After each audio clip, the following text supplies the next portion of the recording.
Hello friends and welcome back to ReddX, your source for the freshest daily Reddit content, and a very happy Mother's Day to all the mothers out there, potential mothers, even male mothers out there, single parents, what's up with it? Today we're going to be jumping into rSlash entitled parents. I hope you don't have to encounter any today, but we'll still laugh at some stories about them. So let's jump right into it without further delay. Some people just can't handle quarantine, huh? Some backstory. I live at home with my family, and while I'd be happy to stay inside during quarantine, they insist that I have to go outside for an hour a day while maintaining social distancing. I'm pretty lazy, so what I usually do is walk to the nearby high school. It's absolutely huge, and I climb on the roof and just sit there listening to podcasts and playing mobile games. The part of the roof I usually sit on is a little ledge overlooking the parking lot and adjacent basketball court, and it's only about a 6-foot drop onto some stairs. Not even a proper roof. So today I was sitting on the ledge, listening to Taz and playing Plague Inc. when I see a family ride by on their bikes in the parking lot. I just figured they're getting exercise in, same as me. There's 2 kids, each young elementary school age on little bikes, and a mom, entitled mom, or EM, not on a bike, watching them, supervising I guess. So of course, since it's super intriguing when someone's on a roof, the little kids start pointing at me and waving, and of course, I wave back and smile. Then I look back at my phone and get back to my game. About a minute later, I hear entitled mother shouting. I only ever have one earbud in case there's an emergency. It's a habit. I figure she's shouting at her kids, but then I realize she's saying, Hey you on the roof! I take out my remaining earbud and say, Yeah, what's up? She proceeds to tell me that I should come down this instant. That I'm distracting and influencing her children to do bad things, and that climbing on the roof is against the rules. She was technically right about the against the rules thing, but the school's been closed for months now, and I'm not endangering anybody, except myself, kinda, but I know my way around the rooftop. So I politely explain that I'm completely capable and safe, and that her children are free to ask me any questions. She repeats her previous points, only now adding that I'm a stupid teenager and that I'm just doing this for attention. I say that the effect I may have passively affecting her children's curiosity is not really my problem, and that she should just explain why they're too young to climb the roof instead of yelling at me about it.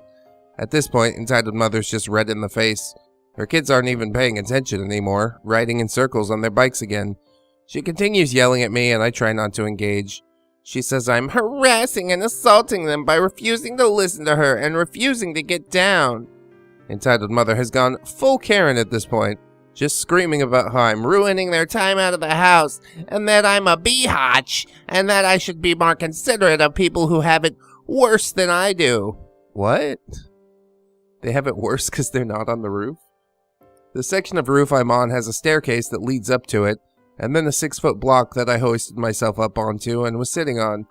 Entitled mother walks up the stairs and starts trying to hoist herself up the 6-foot block. She doesn't use the railing I use to help myself up, probably because it overlooks a 30-foot drop. The stairs bring you to the roof ledge on one side, but on the other side there's a long drop to the pavement which she seems to be avoiding at all costs. She continually does a running jump at the edge of the ledge, and every single time, can't pull up her body weight. She continues this for about 2 minutes while saying things like, I tried to create a safe and secure environment for my children, and here you are, threatening us by being up there. You need to get down right now. I, of course, say nothing, just kind of watching amused at this point, because, like, what's she gonna do? Throw me off the side? After a while, she gives up, and angrily goes back to her kids, who are still riding in circles on their bikes. She turns, says she's reporting me to the police, takes her 2 kids and leaves the parking lot. I followed them with my eyes, and she never once put the phone up to her ear. She might have called later, but there's been nothing about it. If she did call, they probably told her that she was overreacting. I hope so at least, or my little rooftop social distancing sanctuary will be more ruined than it already is. Well, OP, you probably shouldn't be lying to your family or climbing on the roof, but... but yeah, that Karen is just... just insane. While she's climbing this 6-foot block with a 30-foot drop on the other side of it, she's screaming about safety, and her kids are just riding in the parking lot alone at this point. This is a wild story. When I was reading it, it didn't feel that wild, but then I look back and, like, actually picture it mentally, and I'm like, what is going on here? I hope you stay safe out there, OP. Do consider using that hour for exercise, because, I mean, exercise is not a bad thing. There's plenty of time to play and listen to music and all that stuff. I know I'm probably being a stick in the mud by saying it, but exercise is important. God knows I don't get enough of it. Spend too much time in front of the computer making videos and taking care of kids. Starting to rock the dad bod. 5 years ago, I wasn't rocking the dad bod. I was sleek and... Never mind. Anyways, we'll hop into the next story. Entitled mother tries to steal from an ambulance and then prevents it from leaving. Oh, classy entitled mother. This is not my story, but my wife's. She's an EMT and doesn't have Reddit. She shares stories on a group app with friends. Some are so good, though, and this one really got me itchy all over. She said I could share them if I don't reveal locations or names, and not mention specific conditions of patients unless relevant, etc. Cast, EM, entitled mother. Kid, entitled mother's kid. Old sick lady, old man, old sick lady's husband.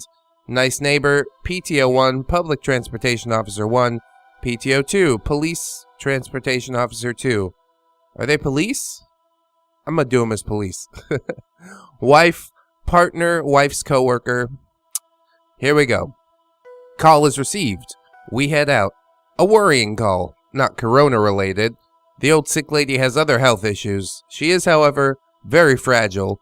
They called in a little late, hoping that it would pass on its own, to limit exposure if possible. It didn't pass. It got quite bad to the point that going to the hospital by themselves was no longer an option. We arrive at the house in question. No other options than to double park. Nice neighbor waved us down. Note, as far as I know, he does the shopping and gardening, etc. for the old sick lady and old man. Unsure. Nice guy anyways. Wife went inside and partner gathered equipment needed. Old sick lady's a frequent caller, so we knew it was needed. We're now inside little old lady's house. Partner mentioned that there was a car waiting in front of the ambulance, and a lady inside was gesturing angrily. Barely 2 minutes pass, and a horn starts blaring outside, constantly. Nice neighbor can be heard yelling at someone through the noise, then silence. Car door slams. An unknown, highly pitched voice, entitled mother, can be heard, but it's too far away to really understand. It's quiet for a bit, and then the following can be heard at the doorstep, because the door is cracked open. Entitled mother, get out of the way! Nice neighbor, no ma'am, what are you doing? You need to move your car, you're blocking in the ambulance. Entitled mother, well, it should have parked in a spot then, there's one right there. Now move and let me in, I have a child in the car. I've been waiting for 10 minutes. Nothing was free when we arrived, and we don't care. We park conveniently for us, not you. Meanwhile, we're still caring for the old sick lady. Nice neighbor. Ma'am, you're not getting in. Do not touch me. Entitled mother now yelling. Let me in. I need to talk to the ambulance people. They're called EMTs, Karen. More yelling of the same sort continues. Partner. She's not giving up. I'm calling in a disturbance. Old man. What's her problem? Why does she want in my house? I don't know this woman. Why does she want in my house? Do I call the police? My wife is sick. Why is she yelling? Old man was getting very anxious about the whole situation. Since partner didn't need my help for the current part, and keeping calm was important, I, OP's wife, went to the door. OP, what's the problem? Nice neighbor.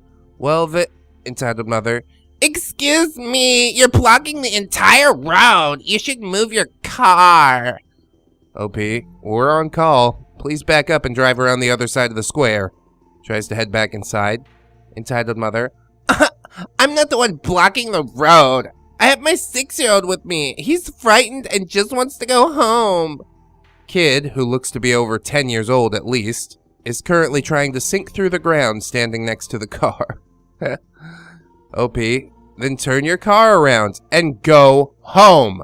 We're not moving our ambulance for you. This person needs help and you need to leave before we call the police. Entitled mother. Okay, wow. You don't have to be a poohead about it. We're all in this crisis together, you know. Entitled mother in a calmer tone. Oh, by the way, are those masks for corona? Those look like they work well. Partner from inside. Hey, OP. OP runs inside. Entitled mother calling after her. I'm not that good at backing up. Could you help me? Hello? Oh God, you are too dumb. How have you been alive this long, Karen? Nice neighbor later stated he helped her back out before heading back inside to check on his kids. Oh, nice neighbor. You're too much. Old sick lady wasn't doing too well. The call was made to take her in as soon as we could safely move her. Wife runs out and gets the stretcher. Entitled mother was back in an empty spot at this point. Meanwhile, a bus had been standing there parked off to the side for a few minutes. It couldn't detour like the cars did. The driver was just patiently messing about on his phone. Wife heads back inside, working on old sick lady. A few minutes later, we get her on the stretcher as we hear the following. PTO 1. Entitled mother, what are you doing? Get out of that ambulance! Entitled mother. I'm just grabbing something for my son. They said it was okay. PTO 1. Get out now! Put that cookie down! Kid crying. Mom, I don't even want a mask! Let's go home, please! We walk outside, and sure enough, Entitled mother was standing in the ambulance, making a mess of everything. Touching equipment, etc. without gloves, obviously searching for things. The PTO, public transportation officers, were nearby and had come to check out the situation of the blocked bus route. PTO 2 to OP's partner. Sir, did you give this woman permission to enter and take stuff from the ambulance? Partner. Hell no! She's been making a whole scene and has now contaminated our ambulance. Partner, meanwhile, had already called for a second ambulance as soon as we walked out and saw Entitled mother. That luckily arrived as fast as lightning. They ended up having to take old sick lady in. She left 4 or 5 minutes later than if we weren't delayed. But being stable, it seemed less risky to transfer her to their ambulance than to wait out Entitled mother and use a dirty one. PTO 1 and 2 were still trying to get her to come out. They're not allowed to touch people, but they looked about ready to drag her out by the ears. Entitled mother. If they waited that long to even get her outside, she is fine. PTO 2. Ma'am, that is not your call. You're blocking the EMTs from performing their jobs. Entitled mother. They can at least hand out masks to people who don't have any. Waiting around for them to finish talking and leave puts us at risk too. What? Someone didn't take their meds today. Her arguments only became more and more childish. That she had a right of way, that there was a parking restriction, etc. PTO 1 and 2 finally got the woman to come out of the ambulance right before the police arrived. They arrested Entitled mother. Huzzah! She went ballistic and started crying and grasping at kid. The poor kid was bawling his eyes out, scared and confused. Nice neighbor ended up calling kid's dad, who came to collect him within minutes. The dad barely said a word, but the kid was crying that he didn't want to visit his mom anymore if she kept doing mean things. And dad looked ready to pop her head off her shoulders, but he kept his cool. I really felt for the poor boy. The case is clear, with not only tons of witnesses, but also recorded on the ambulance's camera, the PTO's body cameras, and the bus's dash camera. That's all, folks. Let me know what you think of this Entitled mother. Edit. Does this formatting help? Edit. Thanks for the replies so far, guys. God, that is a wilder Karen than usual, isn't it? Holy crap. Usually they know when to turn tail and run, but this one's like, yep, I'm gonna climb in the back of an ambulance. Okay, dude, cops are on the way. And then my favorite part is when the kid says he doesn't want to visit his mom in jail because she's doing mean things. Kids know better, you know? Children are angels. They really only do crappy stuff if you teach them how to do crappy stuff. Otherwise, they're all smiles and laughs and sharing. Well, and pooping. Well, and puking. But that's neither here nor there. Let's get into that last story, and then I'm gonna get out of here. It's your wedding. I'll wear pajamas. Ooh, classy. My biological mom left when I was 3, and I was raised by my dad and my crazy ex-stepmother. I was sheltered from my bio-mom's crazy until I was an adult. It took me growing past a teenager to realize that she was stuck in that teenage mentality. She's very attention-seeking and leans hard into melodramatics. Her fondness for alcohol and ganja also exacerbates her melancholy, and I've had many late-night phone calls from her about how she's lonely, she never should have left my father, and this is all my crazy stepmom's fault, blah blah blah. She's also permanently broke and always looking for a get-rich-quick scheme, and then is surprised when she gets ripped off. Anyways, I moved from Australia to England for love, but also because I was a tiny bit obsessed with Oscar Wilde. Are you in love with Oscar Wilde? Never mind, we all are. We very happily told my family that we were engaged, and because of the requirement to travel, we chose a date quickly, 18 months in the future. Those that have planned a wedding know that there is a lot involved, and it can be stressful, indeed. Biomom was a nightmare, trying to butt her nose in about my dress. Apparently it was wrong that I took my mother-in-law to be instead of her, even though she lives in a different country. Location, we chose Scotland because it's our happy place, but she wanted it to be down south, London way, so she could do tourist stuff, and so on. Anyway, knowing that she's broke, I limited costs where possible. She only needed to pay for her flight over, and for her rooms on the wedding weekend. We started to talk about what she was going to wear. Something about my mom. She has a back tattoo. It covers her entire back, and was done by some bikers in the garage. And it's pretty trash. Oh, God. Really painting the picture, OP. She sends me pictures of slinky backless ball gowns. Genuinely, these dresses she's sending are awful. Either far too revealing, backless, or just an awful fabric. I don't really mind what people wear usually, but I did want to be able to look at my wedding photos and not cringe. So I offered a solution. As she missed out on the wedding dress shopping, I offered to take her out when she arrived and buy the dress for her. Now, I had quite the army coming out for our wedding, and my sister, who was my maid of honor, came out 3 weeks early to help. I also had a woman coming from Oz, who was close to my heart, and one of my mom's friends. I thought the 4 of us could all go dress shopping together. Boy, this was a mistake. My mom pettily sniped that my sister and I were paying too much attention to her friend, we weren't, and started pouting about having to try on dresses. She was acting like a child, and my patience ran thin, but the goddess that is my sister smoothed the ruffled feathers and finally got my mom into some dresses. Let's just say anything that I had chosen was wrong and awful, and my mom could not understand that she was 20 kilos heavier than she thinks she is, so certain styles just did not suit her. Finally, a dress was found. I go to pay, she walks off with the bag. That's it. No thank you, no acknowledgement, and this was not a cheap dress. She just took the bag and complained that she was hungry, and that her friend had been able to have lunch and she hadn't. Ugh. Day of the wedding arrives. It was great. Husband and I looked amazing. We were surrounded by people we loved and loved us, and we were happy. There we were having a boogie on the dance floor, and I turned around to see my mom in her freaking pajamas. Apparently her dress was too uncomfortable, so she went to her room to change into her pajamas. Not something nice, but still comfortable. Just pajamas. Mother freaking pajamas. The biggest annoyance, they didn't even friggin' match. Well, this sounds like your mom's pretty crazy, so, you know, she come to your wedding and she go bananas, and now we got bananas in pajamas. I gotta throw in some aftermath. I hope you told her exactly how you felt about that and how friggin' rude it was. I did, but I waited to do so. I wasn't going to allow her to ruin our day.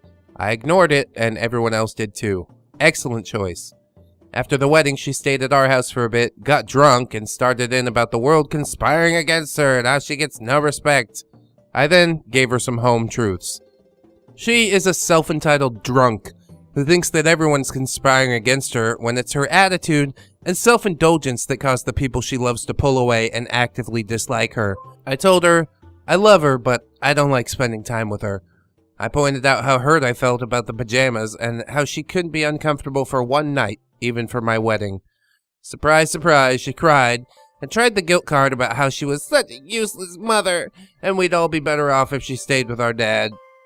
I stared blankly at her until she stopped crying and then said something along these lines. You chose to leave your husband and 3 kids because you wanted to sail on a yacht with friends for 3 months. You chose this, even when my dad told you that if you did, it was over between you. You don't now get to wish away my happy life because yours is shit. And then I picked up a glass of wine and went upstairs to my husband and told him she's a douchette and went to bed. Perpetual victim complex. Absolutely. So don't make me act like the victim either, you guys. You have to like, comment, and or subscribe or I'm gonna feel personally offended. Nah, just kidding. I'm glad you're here. I'm glad you're watching the video. That's good enough for me. But if you did like or comment or subscribe, I'd totally appreciate it. Anyways, I'll be back again tomorrow. I hope that you will join me for it. I don't know why this turned into a musical. Keep yourselves safe out there. Wash your hands. Happy Mother's Day, you guys. Woohoo! I gotta do something special for the wifey today. Anyhow, I shall see you in the next one. Thank you as always for watching. And until then, friends, bye-bye.